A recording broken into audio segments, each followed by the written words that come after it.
Morning, people. It's Jacob on the one up top. Hope you're all well and having a blessed hump day. I'm up early doors in the morning on the way to work, and I want to discuss the shambles that happened yesterday at Craven Cottage. Hashtag only fools and Tottenham. I don't know where to start, to be fair. I got a text message of one of my friends that went to the game and said he weren't confident with the lineup. And I hadn't seen it yet. Had a look. 9 changes. I'm thinking, right, the way that the lineup got changed, I'd understand if we were going for a title. Do you know what I mean? And there's like 10 games to go and we need our key players rested. Or, even if it's not a title, you're going for the top 4 or something like that. There's something that we're aiming for. But after 3 games, you made wholesale changes. Now, there's a few arguments for and against it, because Ange has come out and said, what opportunities does he have to learn about certain players? So in that respect, even though we hate to hear it, he's kind of right, because he's got to give players chances. Daniel Levy's not really going to back him in the transfer window, especially we've only got a few days left. So he's got to kind of find out about players and improve them, right? So, realistically, he probably knows that the squad that he's got now is the squad that he's going to pretty much have with maybe one addition on deadline day. So, as much as we blame the manager, we've got to look at the squad that he's got, because, I alluded to this on one of my videos before, that everybody's raving about Ange ball and the way we're playing football for the first 3 games.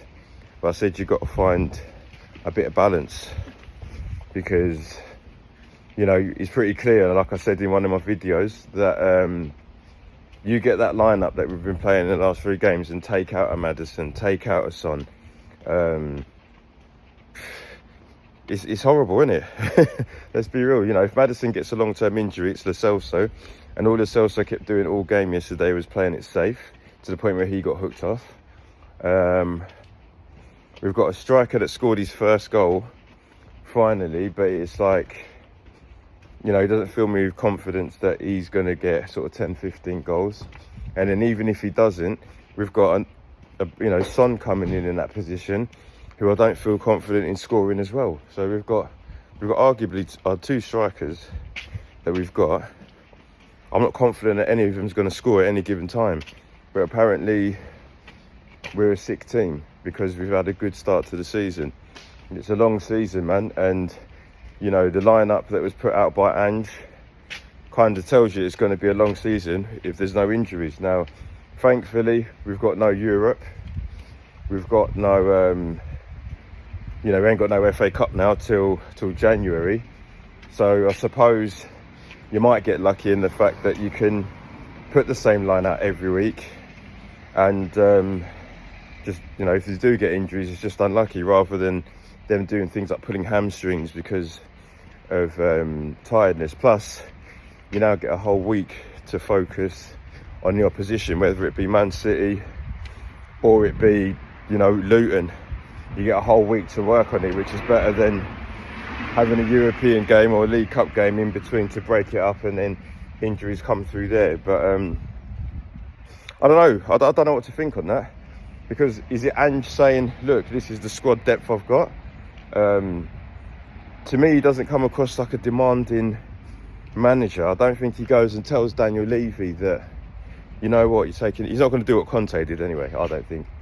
So it was a weird one. 9 changes. It gave me the energy. I don't know if any of you guys play Football Manager, but the wholesale changes that he made there is like when I'm playing Football Manager and I need my players for the next couple of games, because I don't know, I've got Man United, Arsenal and Chelsea on the spin, and the League Cup game comes up and I'm in the top 4 on top of the league, I'll go and chuck out a lineup like that, because in hindsight I'm just replacing everybody, because I don't care about the Carabao Cup when I'm playing Football Manager. Do you know what I mean? And then it'll get to the point where when I get to the latter stages, that's when I chuck in all my superstars, because all of a sudden when I get to the semi-finals, that's when I want to win it. Do you know what I mean? So that's the energy it gave me. It's like, but at the same time, it's like, if Ange don't care about the Carabao Cup, then God knows, you know. With the Carabao Cup, I'm not going to say it's a cup that I would love to win, because I've seen, that's the only cup I've seen us win in the time that I've been a Spurs fan. So if someone tells me like we win another one and that's progress, I'm not 20 years old, so I've seen a couple. If we win one, I guess it's a stepping stone. But over the years, you know, Tottenham have just become an absolute joke of a club. You know, if we go and win the Carabao Cup, am I going to be jumping around? No, because Man City don't take it seriously, and they've got, you know, I don't know how many they've won in the last few years. You know, Man United won it last year. Is Ten Hag's job safe? No. When it comes to, you know, cups in general, you look at West Ham, what they did. You know, we all used to go on about, oh, you know, win the Conference Cup, win the Conference Cup. We get knocked out a couple of years later, West Ham win it. You know, Aston Villa look like strong candidates to go and win a trophy like that this season. Premier League, you know, we all know we're not going to win it. It'd be nice, you know, everyone would say, you know, you've got a week to prepare. It don't matter if you've got a week to prepare. If Romero's injured, then you're bringing in Davinson Sanchez. You know, I want to speak on Davinson Sanchez, to be fair, because all the hate he's getting is not deserved. You know, anybody can miss a penalty, and he's always been scapegoated. You know, if Dane Scarlett did the same thing, same technique, it would have been like, oh, he's a young boy and he'll learn. Davinson Sanchez takes it, he's a defender. When does he score goals? But all of a sudden everybody's having a go at him. Like, you know, penalties are not nice. You know, you see it with Xhaka in England. Harry Kane's missed vital penalties for England. You know, people miss penalties, man. It's just how it goes. You know, Davinson Sanchez isn't a great player, and granted, he shouldn't really be. It depends what we're going for, if I'm honest. Because people are saying, you know, Sanchez isn't good enough, Eric Dyer's not good enough, Ben Davies is not good enough, and I'm all ears to that, because, you know, but at the same time, it's like, good enough for what? Because what, you know, where I'm at is, what are Tottenham trying to do? Because me as a fan, me as a person in general, I want to win. You know what I mean? If I'm playing football in the midweek, if I'm playing Monopoly with my kids, if I'm playing Scrabble on my phone, I want to win. You know what I mean? In hindsight, I always want to win. I'm very competitive. I always want to win. So if someone says to me, where do you want Tottenham to be? If that's the club I support, I want them to win. I want them to win the Premier League. I want them to win all the cups presented to us. I want to win the Champions League. But then the club that I support ain't got the same mentality as me, from the top to the bottom. You know, the players always bottle it. The chairman don't want to spend. You know, so when we say Ben Davies ain't good enough, is that based on our fan opinion or the club's prospects? Because for me, the way Tottenham are acting and the way that the club is run in terms of what's going on the grass, if I'm completely honest, Ben Davies is good enough. Because, you know, if you want somebody to play left back, give you a 6 or 7 out of 10, depend on him, and he ain't going to be the best, but he ain't going to be the worst. You'd have teams that are looking to finish between sort of 7th and 15th, happily take Ben Davies, wouldn't they? Do you know what I mean? So, you know, I'm going to throw some teams out there that would look to finish sort of mid-table-ish, yeah, and maybe push for a Europa League spot, yeah. That would probably take Ben Davies. You know, you look at a team like Everton, for instance. If he was a free transfer and Ben Davies knocked on Everton's door, would they take him? Yes. They're a relatively big club. I know they're in the mud at the minute, but he could secure a move there. Aston Villa a couple of years ago probably would have took him. Leicester, before they had their demise, would Ben Davies go in there, maybe get a place or rotate? Of course he would. You know, Ben Davies is being used as rotational at the minute. So all these clubs that I'm naming, if Ben knocks on their door and says, you know, I'll come and play left back for you, if your first place left back isn't playing, he'll get a move there. Now, if you go to the teams above us, so you go to Arsenal, Man United, Liverpool, you know, even though Chelsea not pulling up trees at the minute, they're a top club. Man City, you know, if Ben Davies goes and knocks on their door and says, you know, if your left back's injured, I'll play, they'd all say no. Do you know what I mean? Like, you know, I hate to mention Arsenal, but you go to Arsenal, let's say, and say to Arteta, you know, do you want Ben Davies instead of Zinchenko, Tierney or Kivior? Nah, I'm alright, thanks. You go to Man City, Nathan Ake, or I'm trying to think who else they play left back. But either way, just Nathan Ake on his own. Do you want Ben Davies? Nah, we're alright, thanks. You go to Chelsea, you know, they're trying to offload Cucurella. Would I do a swap deal with that? Of course I would. But with Chelsea, nah. You know, Liverpool, you know, is he better than Andy Robertson? No chance. Is he better than Timashuk? Nah. Do you get what I'm saying? It's like, so for me, it's like, if we're going to moan about Davinson Sanchez, Dyer, you know, Davies, Højbjerg, Skip, Richarlison, for me, we've got to balance it out a bit and say to ourselves, but we're not a team that's going for the top. We're not going for titles. And the club itself are not telling us that they're trying to aim for that. You know, all the Tottenham fans that I know, friends, family, you know, people that I do podcasts for, we're all saying Ben Davies and all these guys ain't good enough. But if the owners are just willing to make money and maintain Premier League status, they are Premier League players, aren't they? So if they're Premier League players, for what Tottenham are trying to do, they're good enough. So realistically, we can't complain. You know, are we a team? Are we a club? Are we an establishment that's been put together to suggest, like, yes, Tottenham are going to go and win stuff this season? No. Have we ever been put together like that? No. So it doesn't matter if you've, as far as I'm concerned, Daniel Levy is just happy for us to maintain status in the Premier League and get the money out of the stadium. So as far as I'm concerned, the players that we'll moan about, if they left Tottenham, would they play in the Premier League? Yes. So if they're going to play in the Premier League, then what we're moaning about?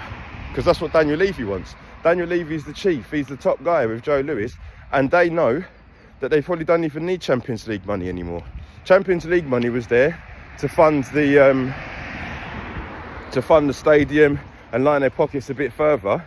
But the main aim was to get a nice stadium that funds itself. We've got the racetrack. We've got Beyonce shaking her batty. We got Wizkid with the Afro beats. Anthony Joshua might punch up someone there from time to time. So realistically, whether we finish 4th or 14th, Daniel Levy's balling. You know what I mean? It's pretty simple. There's these season tickets being renewed because there's a lot of fans that I know ain't renewing their season ticket. But you'll just get somebody that's moved here from South Korea, Son's biggest fan, and they've got a lot of money, and they'll just take it off you. Because Tottenham, as a stadium and as an establishment, is more like a circus now. You know, I remember the last time I went down to a game, and it just didn't feel the same. You know, when I used to go to White Hart Lane, that was proper. I proper felt like I was going to a football match. I proper felt like I was going to go and enjoy myself, regardless of the result. You know, I've gone down to White Hart Lane, and we lost 2-1 to Sunderland. Still enjoyed myself. You know, but I've gone to White Hart Lane where we've beat Man United. Enjoyed myself. So it's like, I'm not, you know, it's not enjoyable anymore. Do you know what I mean? We're watching Tottenham become more like a franchise, a basketball. It feels like an NBA feel, you know. We might as well be called San Antonio Spurs, because all we are is an entertainment that isn't going on the field. You know what I mean? Like, you go to the Tottenham Stadium. If I took my kids to the Tottenham Stadium and said, do you want to watch a football match or do you want to do other activities, and you showed them the other activities, they probably wouldn't want to watch the football match. That says it all. Do you know what I mean? They got the skydive, whatever it's called. They got an F1 track. You know what I mean? There's concerts going on. If I said that to my mum would be like, oh, that's, you know, do you want to come watch the football, mum? Nah, I'm alright, thanks. There's too much swearing and too much madness. Oh, but Beyonce's there next week. My mum would be no brainer. My mum would be like, yeah, sweet, get me for Beyonce next week. It's a football stadium. So it's like, as much as I'm concerned, the business side of this club is excellent. No, I don't think anybody in Europe can touch what Daniel Levy's doing business-wise. It's just, I don't understand why us as fans set our stall up so high when it's clear that our owners do not match our ambitions. Like I said, I would want to win at all costs. You know, I don't know how Daniel Levy makes the money, but if I was as skilled as Daniel Levy as making that money, but then I also had the heart that I have for wanting to win in general, but especially Tottenham winning, Tottenham would be winning. Why? Because I'd be making that money, putting it back into the club, and if we need to sell Harry Kane and buy Lautaro Martinez for 120 million, we're doing it. Do you know what I mean? If we've got to go and get Osimhen, let's go. Do you know what I mean? You know, if we're in a January transfer window and the boss comes to me and says, I want this guy and this guy, and I reckon we'll win the league because we're second, here you go, mate. Do you know what I mean? And as long as it makes business sense and you're not going into complete debt, and it's debt that you can afford, mate, Daniel Levy gave me the shoestrings and the knowledge. Tottenham win the league tomorrow, you know. I know Football Manager's not the same thing, but the way I play Football Manager is like I could turn on the game now. It would say Daniel Levy expects you to finish in the Europa League place. Here's your budget. I'd get rid of the deadwood, see what money I've got. On my notepad, I'm writing down which ones I want. And I might not get winners that are going to win me the league straight away, but my aim would be to get top 4. Daniel Levy might say, Europa, I want top 4. So if I get top 4, you're going to give me more money, and then I'm going to buy the players that we actually need. Based on the fact that I'm the manager, and I'm getting what I want, and I've bought in my own scouts. Like, surely that can be simplified in the modern day football today, but because Daniel Levy's the director of football, this is the result you get. So, you know, going back to the game yesterday, it's a shame we go out the cup. But if I'm honest, like, everyone's going mad. Were we going to win it? Do you know what I mean? We ain't won one since, what, 2008? We ain't won the Carabao Cup for 15 years. And people are going mad if we went out. Even if we went through past Fulham, you'd only get to the point where we get to a semi-finals and play a Man United or an Arsenal or Chelsea and get knocked out. Or better yet, just to take the piss, we'd end up playing the same squad and getting knocked out by like Bournemouth or something, Crystal Palace. Do you know what I mean? Even the League One side, I don't know. This is what Tottenham do. So like I say, the only reason I call this video Only Fools in Tottenham, because we're a foolish club. You know, I love the club as much as it is. But if the owners and the chief execs and everyone around the club is acting foolish, don't set your bar so high. Do you know what I mean? Why are you setting your bar so high when Ange makes 9 changes and chucks in people like Ben Davies and says, you know, I need to figure out my players? It's like, I could have showed you a couple of videos and showed you how to figure it out. I figured them out straight away. You know that Davinson Sanchez ain't good enough. We all do. But then what you got to remember is even though Ange made them changes and it is on his fault, you got to understand that this is the squad that he's got to use should there be injuries. So people have got to play, because if you chuck in, it's bad enough chucking in all these characters like Sanchez and Davis. You know, I keep mentioning the names of Fraser Forsters and that, but you can't chuck them on cold. Because if we need them in the season when there's injuries and, you know, suspensions and all this stuff, you can't say to someone like, you know, these deadwood players, oh, you ain't played for like 6 weeks. Can you play now when we're in a North London derby? But at the same time, we're out of the cup now. So what you're going to do? You're going to, you know, Ange is saying he wants to find out about his players. Well, now we're knocked out of the cup. You found out. What are you going to do?